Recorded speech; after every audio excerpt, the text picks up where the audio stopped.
Unfortunately, the sort of individual who is programmed to ignore personal distress and keep pushing for the top is frequently programmed to disregard signs of grave and imminent danger as well.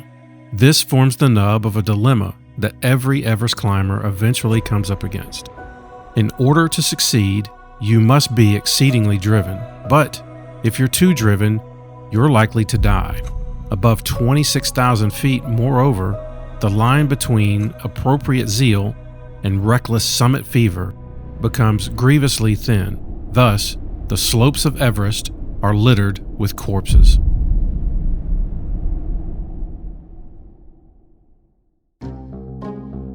Welcome back to Have You Read This, a podcast for bookworms, lovers of sarcasm, and coffee addicts. Now here is your host and purveyor of opinions, Jason Morrison.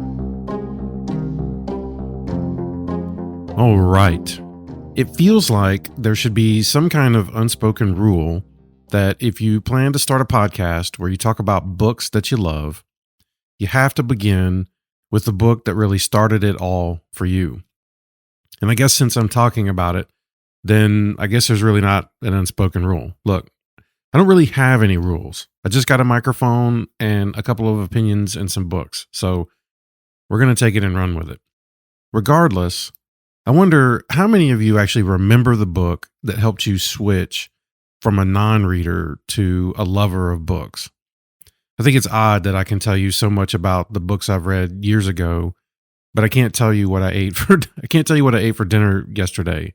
I can even remember lyrics from songs in the 80s, but I can't remember some appointment or thing on the calendar that my wife has texted me 8 times about.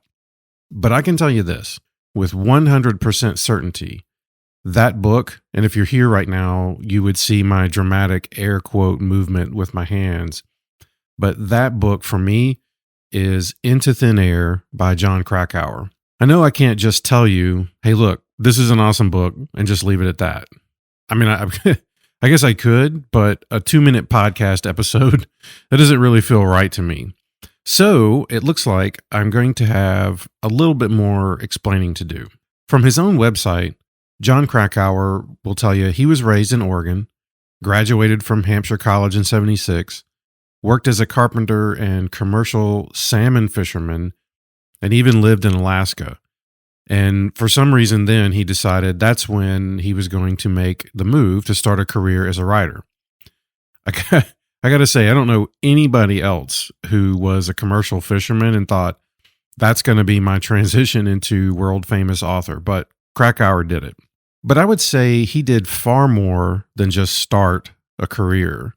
One day, I will make the commitment to actually sit down and write a book.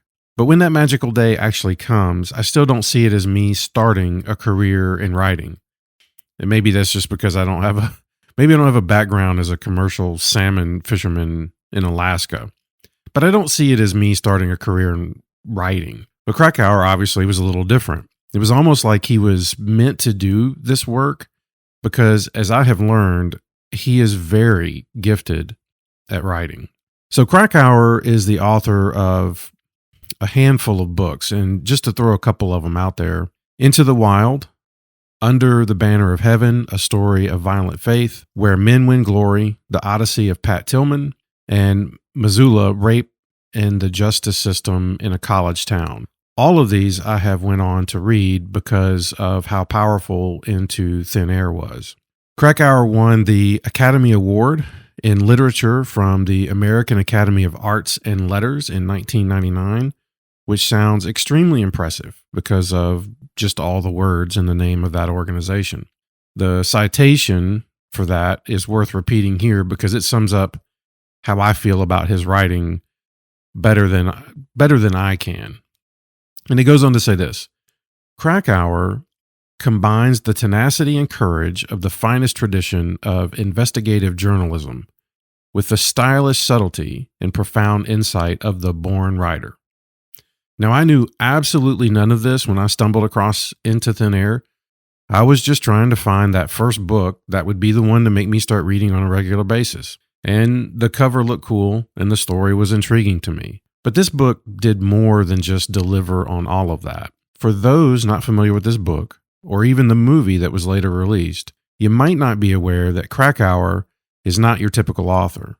He actually climbed Everest. Now, you don't just sit around and write books and then decide to summit one of the world's tallest peaks on a whim.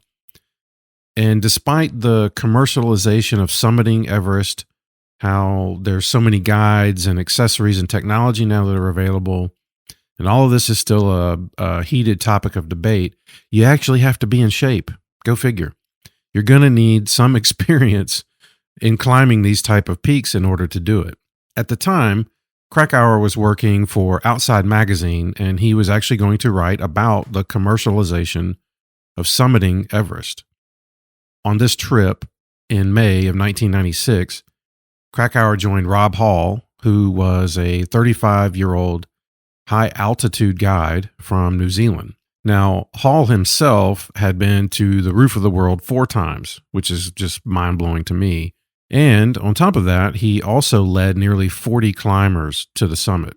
I love the beginning of the Goodreads synopsis, and it starts off with this quote. When Jon Krakauer reached the summit of Mount Everest in the early afternoon of May 10th, 1996, he hadn't slept in 57 hours and was reeling from the brain-altering effects of oxygen depletion. Now, I'm the only man in a house full of women, so I can kind of somewhat relate to that feeling, but this guy climbed 29,028 feet to reach the summit, then came back down and wrote a book about it. And that's an oversimplification of what actually happened. And just for a little perspective, I had trouble thinking through the outline of this episode without my morning coffee. So Krakauer and I are not the same. After reaching the summit and descending 3,000 feet to his tent, which took an incredible 6 hours, by the way, Krakauer was freezing, he was seeing things, he was suffering from exhaustion and hypoxia, but he was safe from this storm, which had produced 70-knot winds and blinding snow. In future episodes here, I figure it would make people less mad if I gave some type of a spoiler warning about what happens at the end of the book. But look, y'all, let's be real. This happened in 1996. So if there's such a thing as statute of limitations or whatever you want to call it for giving away the ending, this happened almost 30 years ago. So I think we're way beyond all of that. Unfortunately, it's widely known that 8 others on the expedition would die, including Rob Hall, who was their guide. What is not as well known are all of the details of the whole journey. And I think this is where Krakauer truly delivers. His ability to paint the picture for readers, it just really stands out. It takes little time at all to actually get so swept up in this expedition as if you're a part of it yourself. Now, me personally, I would prefer to read about the death zone rather than be stranded in it without supplemental oxygen, a recliner, 20 heated blankets, a couple personal assistants, an endless supply of food, and obviously some books to read, right? But this book was also not without a little bit of controversy. And it seems one of the big disputes about Krakauer's account comes from Anatoly, who was working as a guide with another expedition, and they were making a summit attempt at the same time as Krakauer's group. Anatoly, I think, was working with Scott Fisher, who owned Mountain Madness, and Fisher had previously summited Everest without the use of supplemental oxygen, and he himself was said to be an excellent climber. I'm trying to work on going grocery shopping and not needing supplemental oxygen just to get through the whole thing. So, props to these guys. But according to Krakauer, Anatoly descended Everest before any of their clients. Naturally, Anatoly would say this was done out of concern for their safety and to prepare potential rescue efforts because of the storm and everything that was falling apart. And to his credit, he actually did save several lives. And Anatoly himself wrote a book about his experience that year. I have not yet read Anatoly's book, but noted that when I did read Krakauer's book, it was the 1999 paperback version, which contained a pretty long addition to the back of the book, something Krakauer claimed he rarely does. I guess he wanted to offer some additional feedback about this particular situation with Anatoly. And I think if you hop on YouTube, you can find interviews and discussions about what exactly happened and some varying opinions on that. From what I have read lately to research this episode, Rob Hall's body still remains on the mountain close to the place where he died, just below the south summit. Someone on Reddit offered this comment, and again, it's Reddit. Lord only knows how true it is, but and I'm going to run the risk of putting it in here anyway, but I'm sure if I screw this up, somebody will fact check me and cancel me into oblivion. But anyway, they said Rob Hall's body is buried under a pile of fallen snow just below and slightly past the south summit. There's a 20-foot slip that you need to climb to finally reach the south summit proper. Sadly, Rob was so debilitated after 2 nights in the open at 8,700 meters, he just couldn't get up. At one point, I remember reading about some of the controversy surrounding Rob Hall's final radio call to his wife. This was a powerful scene added to the 2015 movie based on the events of the 96 expedition. And I used to think that the 2015 movie was actually based on Krakauer's book Into Thin Air. But doing some digging online, I found claims that this was actually not the case. And Krakauer has been quoted as calling the movie a bunch of bull. I would encourage you to watch the movie, read the book first, actually, because there's a lot of similarities. But I think the strength of the movie is helping provide some visuals to the story that Krakauer told. I tried to find a little more information about this final radio call because my mind, in its rapidly aging state, can't remember every single thing correctly. I know, total shock, but I had trouble really locating anything. But I want to say that I remember people being upset that the final radio call was something added to the movie and that their privacy should have been respected. As of right now, this book is holding just over 4 stars on Goodreads. I think 4.23 to be exact. And if you haven't really been paying attention to this episode the entire time, you should know that I disagree with that because I rated it 5 stars. The more books I read, the more I have gravitated more towards horror, true crime, murder mysteries, and similar genre books. I don't really believe that this book fits in with really any of those categories, but Into Thin Air remains my go-to book to recommend to others. You can be an avid reader or someone who wants to get started. It really doesn't matter. I think this book is perfect for anybody.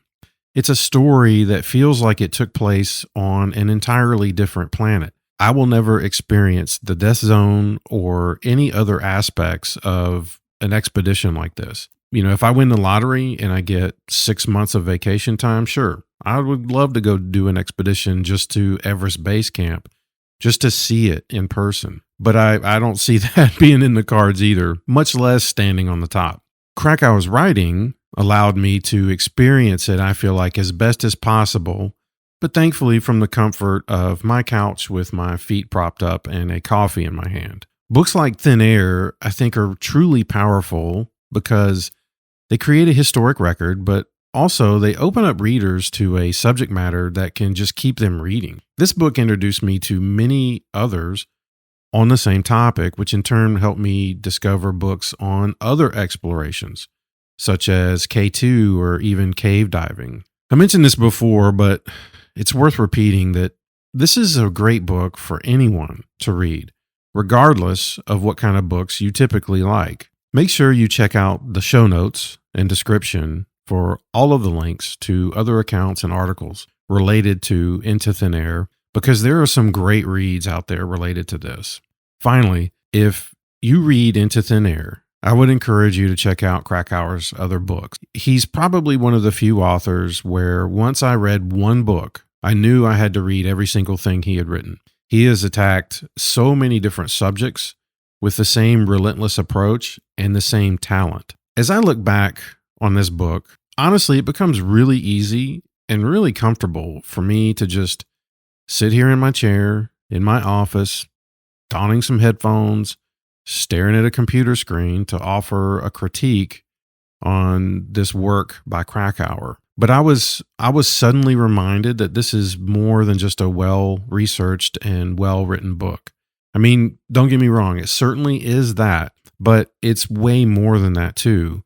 And it feels only right to remember that several people, including those who Krakauer called friend, died on this expedition.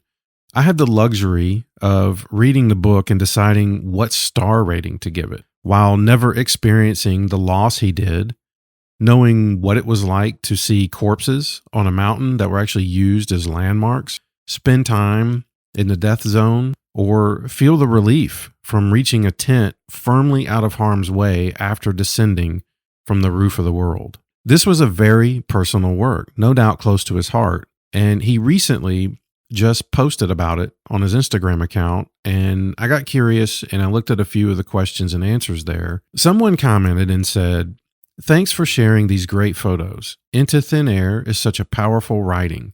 I can't imagine how complicated your memories must be of that trip. What are some of the ones that stand out as positive or serendipitous?" I thought his reply was quite telling of how the experience still impacts him to this day. Krakauer replied with, "My memories and feelings of that trip are extremely complicated. I wish very much that I'd never gone to Everest." This book tells about an experience that is so uniquely his, but one that he was able to share in such a way as to make me feel just a tiny part of it, thankfully without the struggles, heartache, and loss. So it feels only right to close with one last quote from his book. "It was titillating to brush up against the enigma of mortality, to steal a glimpse across its forbidden frontier. Climbing was a magnificent activity, I firmly believed, not in spite of the inherent perils, but precisely because of them." Until next time.